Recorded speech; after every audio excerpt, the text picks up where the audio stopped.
अॼु असां हिते इकट्ठा थिया आहियूं national council for promotion of Sindhi language, Akhil Bharatiya Sindhi Bhasha Vikas परिषद।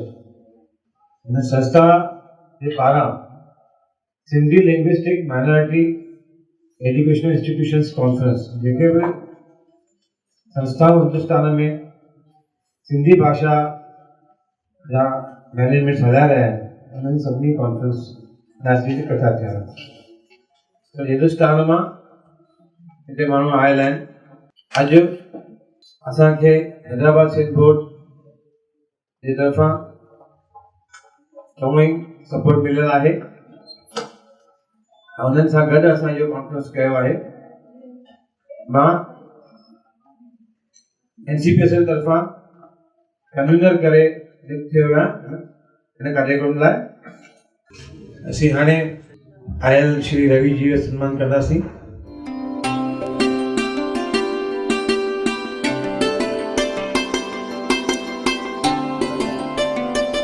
हाणे मां सिधो रवि जी खे चवंदुसि त असांखे संबोधित कर, जीअं त ही डायरेक्टर रही चुका आहिनि ऐं चङनि सालनि जो हिनखे आज़मूदो आहे। घणेई हिननि स्कीम्स हलायूं आहिनि, जेको हिन आज़मूदो आहे उनजो फ़ाइदो वठंदासीं। मंच ते वेठल सिंधी समाज जा अॻवान साथियों और इन सभागार में वेठल विद्वान साथियों, मुंहिंजा गुरुवर, मुंहिंजा दोस्तों, भाउरो भेनरूं, राष्ट्रीय सिंधी भाषा विकास परिषद हिन प्रोग्राम के छो लिथियो आहे, इतां ॻाल्हि शुरू कयूं था पिया। छो त हिन प्रोग्राम जी ज़रूरत छो आहे, भूमिका छा आहे, मां अचण खां पहिरीं ॿुधी कोन सघियुसि त केतिरी ॻाल्हि तव्हांजे साम्हूं अची चुकी आई आहे। अॼु जे दौर में हिन जो रिलेवेंस छा आहे, इन ते सिधो ॻाल्हि पाण कयूं था पिया।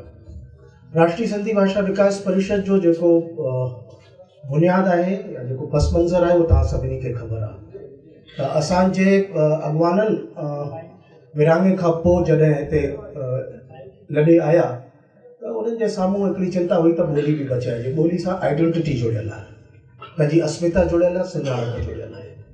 जेकॾहिं सुञाणप बचाइणी आहे त ॿोली बचाइणी आहे।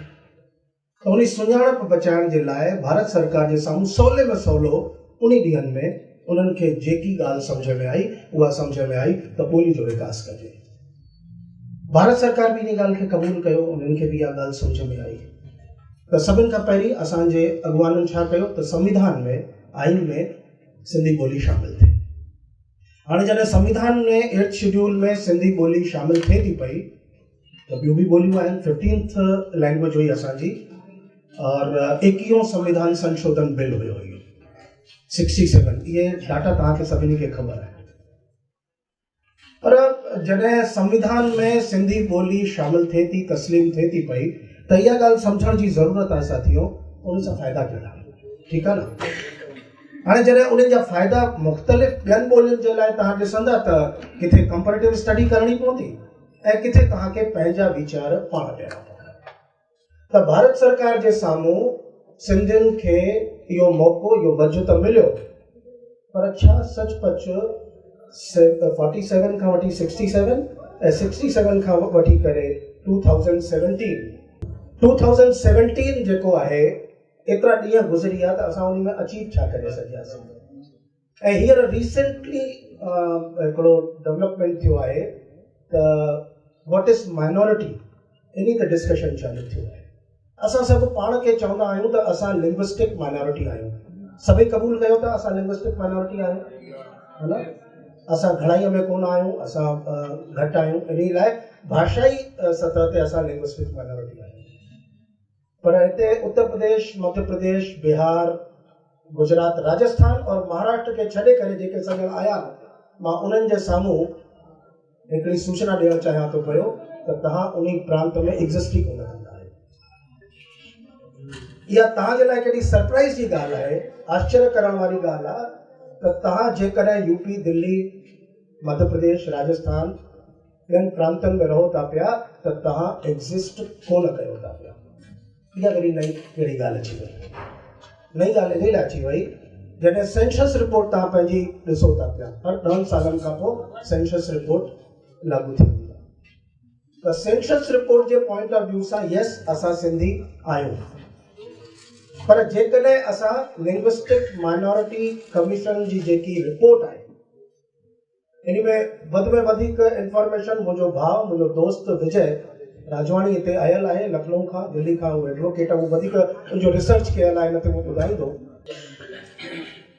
त इन ॻाल्हि खे पाण खे सम्झण जी ज़रूरत आहे त लिंग्विस्टिक माइनॉरिटी कमीशन जी जेकी रिपोर्ट्स अॼु ॾींहं ताईं ॾिनियूं वियूं आहिनि उहे मुंहिंजे हिसाब सां 52 रिपोर्ट ॾिनी वई हुई, हाणे शायदि विजय जी 53 थी वई हूंदी। 53 reports have been submitted by the commission to the government of India. मां लेटेस्ट रिपोर्ट जेकी 52 रिपोर्ट आहे उन जी ॻाल्हि तव्हांखे ॿुधायां थो पियो। उन रिपोर्ट में असां सिंधी एग्ज़िस्ट ई नथा कयूं एज़ अ लिंग्विस्टिक माइनॉरिटी। पोइ कहिड़े आधार ते असां चऊं था पिया कि yes we are the linguistic minority? हिकिड़ो संस्थान गुजरात में आहे जेको लिंग्विस्टिक माइनॉरिटी जे लाइ कमु करे थो पियो, और असांजो हिकिड़ो सिंधी भाउ उते ऑफिसर आहे जेको कुझु ॾींहं अॻु उते मिलियो हुयो। हुन सॼण ॿुधाई त सिंधियुनि जे लाइ कहिड़ा कहिड़ा फ़ाइदा आहिनि, उहा ॻाल्हि उते हली रही। भारत सरकार जे NCPSL जी स्थापना खां पोइ असांखे फोकस छो त करिणो आहे एजुकेशन ते घणो में घणो। एजुकेशन में असांजा मीडियम जा स्कूल इहे हलंदा रहिया, वक़्तु आयो उन्हनि में हिकिड़ी राइज़ हुई ऐं उन में तमामु घणी ग्रोथ हुई। हिकिड़ो अहिड़ो वक़्तु आयो कि उहा ग्रोथ ख़तमु थी वई, छो त हाणे मीडियम सभु धीरे धीरे कन्वर्ट थियनि था पिया।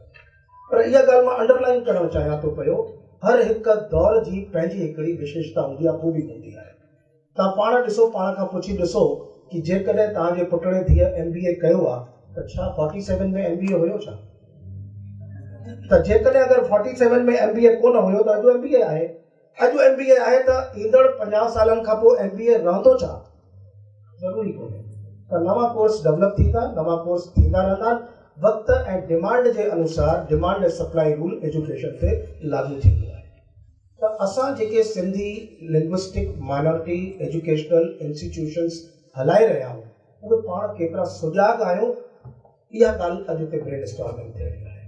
अॼु असांखे पोयनि 70 साल चई वठूं या 67 खां पोइ अॼु जो दौर ॻोल्हे वठो या 1994 जॾहिं खां NCPSL जी स्थापना थी आहे उन खां पोइ पाण खे अचो त कैलकुलेट करे वठूं, छा एतिरनि सालनि में असां as a linguistic minority institutions जा फ़ाइदा कहिड़ा वठी सघिया आहियूं, उन ते हिकिड़ी ब्रेन स्टॉर्मिंग जी ज़रूरत आहे।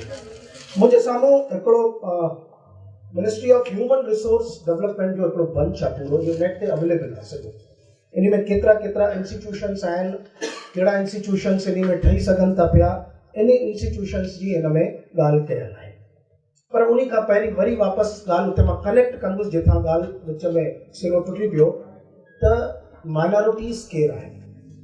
त माइनॉरिटीज़ केरु आहिनि, हिते जेको कमीशन आहे नेशनल माइनॉरिटी कमीशन, उन कमीशन खे हींअर 3 महीननि में रिपोर्ट सबमिट करणी आहे गवर्नमेंट ऑफ इंडिया खे या सुप्रीम कोर्ट खे कि माइनॉरिटीज़ केरु आहिनि। हाणे माइनॉरिटीज़ केरु आहिनि उहो 1993 में अंडरलाइन कयां थो मां, 1993 में गवर्नमेंट ऑफ इंडिया हिकिड़ो नोटिफिकेशन कढे थी पई। 7 उन्हनि विजय जी 6 उहे नाला ॾियनि था पिया, उन में हिंदू खे छॾे करे उहो धर्म जे आधार ते उन्हनि खे माइनॉरिटी चयो थो वञे। पर संविधान जो असांजो जेको हक़ आहे आर्टिकल 29 ऐं 30 उहो छा थो चए कि माइनॉरिटीज़ जो जेको डेफिनेशन आहे उहा सिर्फ़ रिलीजियस माइनॉरिटी कोन्हे। त ही अॼु जो दौर जेको आहे कॾहिं कॾहिं कुझु प्रकृति ॻाल्हियूं कनेक्ट कंदी आहे। त इहा क्रिएटेड बॉम्बे खे वञे थी पई, NCPSL खे वञे थी पई, त अॼु जे दौर में हिन सेमिनार जी रिलेवेंस जगवाणी साहब अञा वधीक वधी थी वञे। रिलेवेंस इन लाइ वधी थी वञे इन ॻाल्हि जी छो त असांजा जेके बानीकार आहिनि, जेके सोशल एक्टिविस्ट आहिनि, जेके प्रोफेसर्स आहिनि, जेके वॾा वॾा इदारा हलाए रहिया आहिनि, उन्हनि जे तरफ़ां हिन कमीशन खे अॼु ई मां त चवंदुसि हींअर ई उन्हनि खे रिप्रेज़ेंटेशन वञणु खपे त असां और तव्हांजे लेटर हेड ते जॾहिं वेंदो त हुनखे ख़बर पवंदी कि सिंधी सुजाॻ थिया आहिनि, सिंधी जागृत थिया आहिनि, असांजे लाइ उहे माइनॉरिटी जो स्टेटस कहिड़ो आहे उन जी हाणे डिमांड कनि था पिया। न त छा कंदा, 3 महीना हींअर गुज़री वेंदा, उहे सिर्फ रिलीजियस माइनॉरिटी ते डिसीजन वठंदा and they will submit their report to the government of India. Again तव्हां जे हथ मां अहिड़ा 70 साल ॿिया गुज़री वेंदा। 3 महीननि में 15 ॾींहं गुज़री चुका आहिनि, 2.5 महीना बाक़ी आहे। त इन 2.5 महीननि में ऐं ख़ासि करे जेके लिंग्विस्टिक माइनॉरिटी एजुकेशनल इंस्टीट्यूशंस हलाए रहिया आहियो उन्हनि जे तरफ़ां त ही रिप्रेज़ेंटेशन ज़रूरु वञणु खपे। जेके MLA MPs आहिनि उन्हनि जे तरफ़ां वञणु खपे। सोशल ऑर्गेनाइज़ेशंस जे तरफ़ां इहो रिप्रेज़ेंटेशन वञणु खपे। ऐं जेके 2 असांजा बानीकार या 2 असांजा लिंग्विस्टिक माइनॉरिटी कमीशन में कमिश्नर रहिया आहिनि, नंदलाल जोतवानी जी या सुरेश केसवानी जी, उन्हनि जे तरफ़ां बि इहो रिप्रेज़ेंटेशन वञणु खपे। इहा रिप्रेज़ेंटेशन जॾहिं उस ताईं वेंदी त पोइ उहे सोचणु चालू कंदा कि माइनॉरिटी जो स्टेटस सिर्फ़ रिलीजियस कोन्हे, लिंग्विस्टिक बि आहे। और जेकॾहिं इहा ॻाल्हि अगरि हिन दफ़े एस्टैब्लिश थी वई, हुननि साथियुनि 6 सालनि में छा कयो छा न कयो, लेट अस फॉरगेट इट। इहा भुलाइण वारी ॻाल्हि कोन्हे और मंच तां चवण वारी बि ॻाल्हि कोन्हे। पर गॾोगॾु साथियों उन्हनि वटि फॉर्मर कमिश्नर इहो त हिकिड़ो पद त आहे न, उहो उन्हनि जे तरफ़ां बि जॾहिं उहे लिखंदा त that will carry a weight. त जॾहिं उन्हनि जे तरफ़ां सोशल ऑर्गेनाइज़ेशंस जे तरफ़ां सिधो कमीशन खे इहो वञणु खपे कि सिंधियुनि खे तव्हां लिंग्विस्टिक माइनॉरिटी हिन रिपोर्ट में तव्हां एडमिट कयो। हाणे ॾिसो कि छा थींदो। लिंग्विस्टिक माइनॉरिटी जीअं ई तव्हां ठही वेंदा त जेके बेनिफिट्स आहिनि, तव्हांखे मां चवंदुसि हींअर ई वेठा आहियो मुंहिंजे ॻाल्हाइण खां पोइ या पहिरीं या जॾहिं बि तव्हांखे मौक़ो मिले, जेकी नेट ते वञो और जेकी माइनॉरिटी मिनिस्ट्री आहे, जंहिंजो मिनिस्टर केरु आहे उनजो मुख़्तार अब्बास नक़वी साहब, उन मिनिस्ट्री जे इंटरनेट ते तव्हां सर्च कयो ऐं ॾिसो त स्कीम्स केतिरियूं आहिनि। उहो डाटा मूं वटि हींअर कोन्हे, स्कीम्स तव्हां उन में ॾिसो त केतिरियूं आहिनि ऐं कंहिं कंहिं क़िस्म जी स्कीम आहे। उहो सभु जूं सभु स्कीम तव्हांखे सिंधी सोसाइटी जे लाइ, सिंधी माण्हुनि जे लाइ मिली सघे थी। सभु जूं सभु स्कीम्स 5000 करोड़ रुपया साल जो बजट आहे। हाणे 5000 करोड़ साल जे बजट मां 1% भी अगरि मिली हो असांखे, जस्ट 1%, त अंदाज़ो लॻायो education J point of view सां असांखे कहिड़ो वॾो बजट मिलण वारो आहे। हाणे उहो जॾहिं बजट असांखे मिलण वारो आहे त उते उन इंस्टीट्यूशन में सिंधी ऑफिसर हुजे या न हुजे, जेकॾहिं उनखे वर्क असाइन कयो वेंदो इहो त कंहिंजे लाइ कमु कंदो इहो साथी? सिंधीअ जे लाइ कमु कंदो। अॼु मूंखे जेकॾहिं पंजाबी काउंसिल जो या तमिल काउंसिल जो डायरेक्टर ठाहियो वञे त मां कंहिंजो कमु कंदुसि साथी? तमिल जो कमु कंदुसि न। पंजाबी आहियां सिंधी, पर कमु कंहिंजो कंदुसि मां? छो त मुंहिंजी रिस्पॉन्सिबिलिटी उहा आहे उन वक़्त जे लाइ। मूंखे CHD सेंट्रल हिंदी डायरेक्टरेट जे डायरेक्टर जो पद मिलियो 2 सालनि ताईं। मां कमु कंहिंजो कयो? हिंदीअ जे प्रमोशन जी ॻाल्हि। त तव्हां इहे ॻाल्हियूं मां जेके चवां थो पियो, जेके लिंग्विस्टिक माइनॉरिटी इंस्टीट्यूशन्स जा जेके सॼणा अॼु हिते आया आहियो, इहा तमामु घणी ज़रूरत आहे। इहो 1-to-1 टॉक थियणु खपे। It is a brain storming session. ही ओपन पब्लिक लाइ अॼु जो सेमिनार कोन्हे, इहो सेमिनार आहे त असां जेके लर्नेड आहियूं, जेके एजुकेशन सां वाबस्ता आहियूं, जेके जुड़ियल आहियूं, उहे कीअं असां हिन में वधि ॻाल्हियूं, कीअं वधि में वधि लाभ इहे वठी सघूं था पिया। ऐं तव्हांखे जॾहिं इहे ॻाल्हियूं वठणियूं आहिनि त NCPSL पोयनि 3 सालनि में जेके कम कया आहिनि उहे 2-3 तव्हांखे जानकारी बि ॾियणु चाहींदुसि त जीअं तव्हांखे हिकिड़ी दिशा मिली सघे कि यस इन डायरेक्शन में पाण खे कमु करण जी ज़रूरत आहे। NCPSL जो कमु आहे प्रमोशन ऑफ सिंधी लैंग्वेज। हाणे सिंधी लैंग्वेज जो प्रमोशन कीअं थींदो? सिंधी लैंग्वेज जो प्रमोशन थींदो आहे भाषा जो वाधारो, उन खां पोइ साहित्य जो वाधारो, सोसाइटी जो वाधारो, एजुकेशन जो वाधारो। एजुकेशन जे वाधारे जे लाइ जॾहिं पाण ॻाल्हाईंदासीं त वेरियस इंस्टीट्यूशन्स में पाण खे कुझु न कुझु सेंटर्स डेवलप करणा पवंदा। हाणे अंदाज़ो लॻायो कि जिथे इंस्टीट्यूशन्स आहिनि, जिथे सिंधी हली रहिया, कोई बि सवाल तव्हांजे विच मां करे सघे थो पियो कि रवि जी उते त पाण स्टूडेंट ई कोन्हनि, उते MA जी पढ़ाई थिए थी पई। हाणे जॾहिं स्टूडेंट कोन्हनि त तव्हां हेॾी डिमांड करे छा करे सघंदा? यस, प्रैक्टिकल क्वेश्चन आहे, पर जेकॾहिं उते स्टूडेंट कोन्हनि त इन जो मतिलबु सॼे भारत में स्टूडेंट ख़तमु थी विया छा? असांजी इहा संस्था ही इदारो आहे हितानी साहब पूरे भारत जो इदारो आहे न। जेकॾहिं अगरि ए शहर में इन जी डिमांड ख़तम थी वई आहे त बी शहर में त जीअरी आहे न, ऐं बी शहर में अगरि जीअरी न आहे त उते जीअरी कजे, उते डिमांड वधाइजे। सभिनि खां पहिरीं शुरूआत करणु चाहियां थो पियो अवध यूनिवर्सिटी। अवध यूनिवर्सिटी तव्हां मां केतिरनि ॼणनि नालो ई कोन ॿुधो हूंदो। अवध यूनिवर्सिटी आहे फैज़ाबाद यानी अयोध्या जो, उते हिकिड़ी स्टेट यूनिवर्सिटी आहे, उन जे अंदर में 760 प्लस कॉलेजेस अफिलिएटेड आहिनि। एॾी वॾी यूनिवर्सिटी आहे। हाणे उन यूनिवर्सिटी में उहो उत्तर प्रदेश जो उहो संस्थान आहे, उते हाणे BA MA और NCPSL जे सहकार सां 1 करोड़ रुपयो उनखे एज अ कॉर्पस ॾिनो वियो आहे। मां वरी इन लफ़्ज़ खे अंडरलाइन कंदुसि, जिथे कुझु कंफ्यूज़न आहे पब्लिक में त उनखे ग्रांट ॾिनी वई आहे। अॼु खां पोइ इहा ॻाल्हि सभु ॼणा मटे छॾियो, it is not a grant, it is a corpus fund. There is a difference between the corpus fund and the grant. Grant वेंदी आहे, ख़र्च करे छॾियो, उनजी सॼी डिटेल तव्हांखे मिलंदी, अकाउंट सबमिट थींदी आहे।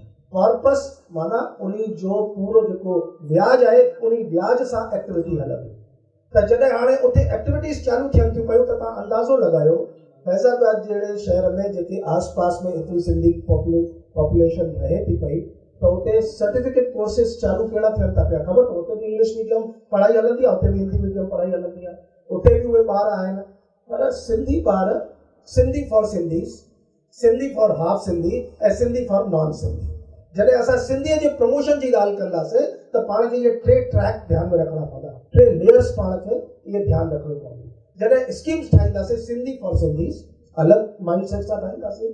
जॾहिं ठाहींदासीं सिंधी फॉर हाफ सिंधी माना या त माउ जंहिंजी सिंधियाणी हुजे या पीउ सिंधी हुजे, उन्हनि जे लाइ अलॻि योजनाऊं ठहंदियूं, ऐं सिंधी फॉर नॉन सिंधी उन्हनि जे लाइ योजनाऊं बिल्कुलु अलॻि ठहंदियूं।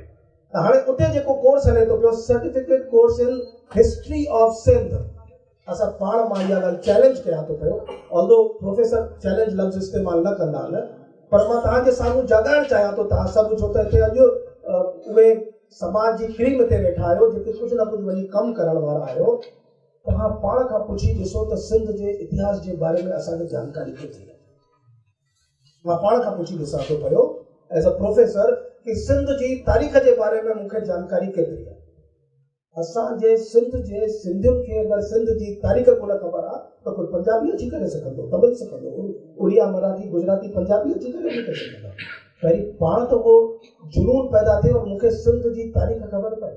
उते certificate course in history of Sindh, पूरे भारत में अहिड़ो कोर्स किथे बि न। ऐं जेके बि मां इहे ॻाल्हियूं इन लाइ चवां थो पियो कि जॾहिं ब्रेन स्टॉर्मिंग पूरे सॼे ॾींहं जी हले त तव्हांखे कुझु दिशा मिली सघे। अॼु ठीकु आहे कि असांजी डिमांड्स जेके आहिनि as a linguistic minority institutions असांखे कुझु नथियूं मिलनि। 2004 खां पोइ कुझु प्रॉब्लम्स बि आया आहिनि, पर उहे प्रॉब्लम्स जेके आया 2004 खां पोइ असांखे सर्टिफिकेट्स ई नथा मिलनि हाणे लिंग्विस्टिक माइनॉरिटी जा। त उन में खोट सरकार जी थोरे आहे, उन में घटिताई त असांजी आहे न कि असां कहिड़े लेवल ते उहा डिमांड करे सघूं था पिया। त अॼु जे हिन सेमिनार जा जेके सब्जेक्ट्स आहिनि उहे ॾाढा इम्पोर्टेंट आहिनि ऐं हिकु ॾींहं में इहे पूरा थियण वारा कोन्हनि। उते इतिहास जे मथां हाणे असांजा जेके ब्राह्मण समाज आहे, हाणे तव्हां पाण खां पुछी ॾिसो कि मां हमेशह जॾहिं सोचींदो आहियां त पूरे भारत खे ध्यानु में रखी सोचींदो आहियां। बॉम्बे में, उल्हासनगर में, बैरागढ़ में थी सघे थो पियो त सिंधी समाज जा ब्राह्मण समाज उहो मिली वञे जेके साठ सगुण संस्कार सभु कराईंदा हुजनि। पर लखनऊ जो कहिड़ो हालत आहे, कलकत्ते जी कहिड़ी हालत आहे, बिहार में पटना जी कहिड़ी हालत आहे, उते त आहिनि कोन। परिवार घटि त पोइ छा मजबूरी थिए थी पई, पोइ उहे लोकल ब्राह्मणनि खां उहो पंहिंजा संस्कार कराइनि था पिया। त जॾहिं लोकल ब्राह्मण संस्कार कंदो त असांजा संस्कार त असांजे हथ मां विया, त जॾहिं उहे विया त हिकु जनरेशन मां विया त ईंदड़ जनरेशन मां ऑटोमेटिकली उहे वेंदा हलिया। हाणे संस्कार कीअं कजनि उन सां ॾिसो कि रोज़गार बि कीअं जुड़ियल आहे। संस्कार छा थींदा आहिनि, पूरा 16 संस्कार छा थींदा आहिनि, उन्हनि जो हिकिड़ो ट्रेनिंग जो कैप्सूल कोर्स 6 मंथ्स जो अवध यूनिवर्सिटी में चालू थियो आहे। हाणे उते अवध यूनिवर्सिटी में इन संस्कार जे मथां जॾहिं इहो कोर्स हले थो पियो त ॾिसो कीअं कनेक्ट थिए थी पई ॻाल्हि। हिकिड़ो ब्राह्मण समाज जो असांजो उते विद्वान सजन आहे, उहो हाणे उते पढ़ाईंदो बि as a faculty, as a guest faculty. उन वटि उन जो पंहिंजो अनुभव आहे, MA सिंधी कोन कयल आहे, पर कंहिं में पाड़ींदो? तव्हां अंदाज़ो लॻायो सिंधी में पाड़ींदो न? त जॾहिं सिंधीअ में पाड़ींदो त पंहिंजी जेकी पेरीफेरी आहे साथियो उन्ही खे पंहिंजा जेके दर दरियूं आहिनि इहे खोलणा पवंदा। सिंधी भाषा जो विकास सिर्फ़ ऐं सिर्फ़ साहित्य सां कोन थींदो आहे। इहा ॻाल्हि मां चवां थो पियो ॾाढी गंभीरता सां, साहित्य सां थींदो आहे। त हिंदी वारनि खे ॾिसी वठो न, हिंदीअ जे विकास जो वाधारो कीअं हले थो पियो। छा सिर्फ़ हिंदी डिपार्टमेंट्स जेके मुख़्तलिफ़ कॉलेजिस में, स्कूल्स में, यूनिवर्सिटीज़ में हलनि था पिया, छा उन्हनि जे मार्फत, उन्हनि जी मदद सां हिंदी जो विकास थिए थो पियो? छा हिंदी जो विकास कीअं थिए थो पियो? बॉलीवुड फिल्म्स, केॾो वॾो रोल बॉलीवुड फिल्म्स उन में करे रहियो आहे। छा असां जेके लिंग्विस्टिक माइनॉरिटी इंस्टीट्यूशन्स वारा अॼु वेठा आहियूं, छा जो सॼे ॾींहं खां पोइ हिकिड़ो पंहिंजी हिकिड़ी संस्था अॼु शाम ताईं क्रिएट करे सघूं था पिया? छा हिकिड़ी संस्था ख़ाली सभु जीअं महापंचायत थी सघे थी पई त महा इन रूप में महाशब्द जोड़े करे कुझु बि नालो ॾेई करे जेके बि पूरे भारत जा लिंग्विस्टिक माइनॉरिटी एजुकेशनल इंस्टीट्यूशन्स आहिनि उन्हनि जो हिकिड़ो इदारो, हिकिड़ी संस्था, उन्हनि जो एसोसिएशन, ऑर्गेनाइज़ेशन नथो डेवलप थी सघे? छा मां हिकिड़ो अर्ज़ु तव्हां सभिनी खे करणु चाहियां थो पियो, अर्ज़ु त तव्हां सभु पंचायतूं जेके बि तव्हां पंहिंजा संस्थान ठाहियो था पिया साथियो, हिकिड़ो नओं संस्थान तव्हां हर हिकु घिटीअ में ठाहे छॾियो। अॼु जे ईंदड़ जेकॾहिं तव्हां विज़नरी आहियो और 50 सालनि खां पोइ ॾिसो था पिया त सिंधी जी स्थिति छा रहण वारी आहे, सोसाइटी जे रूप में, समाज जे रूप में, भाषा जे रूप में, त हिकिड़ो संस्थान हर हिकु घिटी में पैदा करे छॾियो, रजिस्ट्रेशन कराए छॾियो, Sindhi linguistic minority association, Sindhi linguistic minority मंच, सिंधी लिंग्विस्टिक माइनॉरिटी फ्रंट, लफ़्ज़ कुझु बि इस्तेमालु कयो, पर सिंधी लिंग्विस्टिक माइनॉरिटी जे नाले ते हाणे इहे लेटर हेड्स इहे अचणु खपनि, इंटरनेशनल लेवल ते अचणु खपनि। साईं तव्हां इंटरनेशनल लेवल ते कमु कंदा आहियो, इहो बि हिकिड़ो इंटरनेशनल लेवल ते तव्हांजो हिकिड़ो प्रोजेक्ट इहो अचणु खपे। त उन्हनि जा जेके इंस्टीट्यूशन्स जा जेके फ़ाइदा भारत सरकार खे जॾहिं नज़र ईंदी कि ताक़त आहे त तव्हांजा कम थींदा। तव्हांखे पंहिंजी ताक़त कागरनि ते ॾेखारणी आहे, तव्हांखे पंहिंजी डिमांड्स करणियूं आहिनि। असां डिमांड कोन कंदासीं त चवणी आहे कि अमर बि खीर जेसि ताईं ॿार न रहंदो आहे तेसि ताईं अमर बि खीर कोन पीआरींदी आहे। त एॾो कमु करण जी ज़रूरत आहे एजुकेशन में। तव्हां ख़ाली हायर एजुकेशन, हाणे हिकिड़ो रूसा हिकिड़ो इन्हनि जो आहे RUSA, बालाणी साहिब हिते वेठा आहिनि छा? हा बालाणी साहिब, इन्हनि सां फ़ोन ते ॻाल्हाइणु थियो त इहे पाण कुझु हिननि खे हिकिड़ो प्रोजेक्ट बि मिलियो आहे और कमु थियण वारो आहे, राष्ट्रीय उच्चतर शिक्षा अभियान रूसा। इन जो ॾिसो अॼुकल्ह गवर्नमेंट ऑफ इंडिया कीअं अटेंशन ॾेई रही आहे, इन जो फ़ाइदो कीअं मिली सघे थो। टेक्निकल इंस्टीट्यूशन्स आहिनि। हिकिड़ी ॻाल्हि तव्हांखे चवणु चाहींदुसि, जेके बि तव्हां लिंग्विस्टिक माइनॉरिटी एजुकेशनल इंस्टीट्यूशन जा सॼण आहियो, तव्हां उन्हनि जे मन जी हिकिड़ी ॻाल्हि मां करणु चाहियां थो पियो। सम्झो कि हिते ई बालाणी साहिब सिंधी शुरू करणु चाहिनि था, करेक्ट? त बालाणी साहिब जे साम्हूं हिकिड़ो सवाल ईंदो, मैनेजमेंट उन्हनि खां पुछंदी कि सर तव्हां कयो त था, पर टीचर जी फंडिंग किथां ईंदी, सैलरी किथां ॾींदासीं? Genuine question. त उन जेन्युइन क्वेश्चन खे एड्रेस करण जे लाइ जॾहिं तव्हां इहे ॻाल्हियूं क्रिएट कंदा त कुझु हद ताईं NCPSL सेटल कंदी। जॾहिं पंजाबी ऐं संस्कृत करे सघनि था पिया पूरे इंडिया जे लेवल ते, त NCPSL बि इहो करे सघे थी पई। पर NCPSL जो हलो नंढड़ो इदारो आहे, बजट घटि आहे। सेकेंडरी एजुकेशन ते मिनिस्ट्री जेको ॾिए थी पई उहो तव्हां ॾिसो, financial assistance for appointment of language teachers, model line कयां थो पई मकलाणी साहब, financial assistance for appointment of language teachers, इहो बाक़ाइदा उन्हनि जी हिकिड़ी स्कीम आहे। तव्हां लैंग्वेज टीचर्स अपॉइंट कयो, उन्हनि खे ख़त लिखो, कुझु ॻाल्हियूं ख़त सां थी वेंदियूं आहिनि, कुझु ॻाल्हियूं ख़त सां न थींदियूं आहिनि, त असांखे राम जवाराणी जहिड़ा और असांखे तव्हां जहिड़ा माण्हुनि जी ज़रूरत पवंदी आहे कि उहे बि वञी करे उते उन्हनि सां ॻाल्हाए अचनि ऐं उन्हनि खे नॉक करे अचनि कि साथियो सिंधी जो कुझु त कमु कयो न। त सभिनि जो पंहिंजो पंहिंजो रोल आहे। हाणे हिकिड़ो ॿियो आहे, ॾिसो वोकेशनल ऑफ सेकेंडरी एजुकेशन, इन जे लाइ फंडिंग कीअं थींदी आहे। असांखे सिंधीअ जो जेकॾहिं विकास करणो आहे, इन जे लाइ तव्हां सभु हिते इकठा थिया आहियो। फोकस आहे सिंधी, सिंधी ऐं सिंधी, ॿियो कुझु फोकस कोन्हे। लिंग्विस्टिक माइनॉरिटी एजुकेशनल इंस्टीट्यूशन्स जेकॾहिं तव्हां ढक पर्दे में चाहियो त असांखे सर्टिफिकेट बि मिले ऐं असां सिंधीअ जो कमु न कयूं त इहे त कोन हलंदो। तव्हांखे पर्दे जे अॻियां अचिणो पवंदो ऐं पर्दे जे अॻियां आणण जे लाइ असांजा गौतम सम्राट साहब वेठा आहिनि। गौतम सम्राट साहब जेके जेके पर्दे जे पुठियां कमु कंदा आहिनि न उन्हनि खे पर्दे जे अॻियां आणींदा आहिनि। उन्हनि जो कमु इहो आहे कि तव्हांखे रुॻो फ़ाइदो न वठिणो आहे, तव्हांखे कमु बि करिणो आहे। जेकॾहिं तव्हांखे लिंग्विस्टिक माइनॉरिटी जो स्टेटस न खपे, general college, general universities, general schools हलनि था पिया, उहे हलाइनि था। वोकेशनल लेवल ते पाण खे कीअं करणु खपे, इहा ॻाल्हि तव्हांखे तमामु ज़रूरी आहे। और तव्हां सभु जेके एजुकेशनल इंस्टीट्यूशन्स जा हिते सॼणा वेठा आहियो, तव्हां वटि कहिड़ियूं कहिड़ियूं ॻाल्हियूं, कहिड़े कहिड़े अपॉर्चुनिटीज़ अवेलेबल आहिनि, उहे अॼु असांखे ॿुधायो। उन जी लिस्ट अञा वधाए सघूं था पिया। ऐं गॾोगॾु घटि में घटि बॉम्बे में सभु ॼणा मिली करे सिंधी फिल्म इंस्टीट्यूट त बर्पा कयो आहे। जेकॾहिं सिंधी फिल्म इंस्टीट्यूट तव्हां बर्पा न कंदव, उन सां ॾिसो न कीअं रोज़गार कनेक्ट थिए थो पए। हर हिकु नई शइ तव्हां अडॉप्ट कंदा वञो। ॿार तव्हां वटि वेठा, तव्हांजा ॿार तव्हां वटि सुठो स्टफ खपे त सुठे स्टफ जे लाइ तव्हांखे पंहिंजे ॿारनि खे ट्रेनिंग ॾियणी पवंदी। जेकॾहिं तव्हांखे पंहिंजो बिज़नेस सुठो हलाइणो आहे त HR डिपार्टमेंट त तव्हांखे सुठो करिणो ई पवंदो। और तव्हांजो अगरि HR डिपार्टमेंट कमज़ोर आहे त तव्हांजी बिज़नेस जी ग्रोथ तव्हां ई ॼाणो कि कीअं थी सघे। जॾहिं तव्हांखे हॉस्पिटल हलाइणो आहे त सुठियूं नर्सिस खपनि तव्हांखे। त तव्हांखे अगरि सिंधी ॿोली जो विकास करिणो आहे त उन ट्रेंड नौजवान खपनि, उन्हनि खे ब्रेड बटर सां जोड़ियो। ऐं जॾहिं ब्रेड बटर सां जोड़ींदव त भारत सरकार वेठी आहे, आप एक कदम आगे बढ़ो, हम 99 कदम आपके साथ आगे बढ़ो। बहुत बहुत धन्यवाद।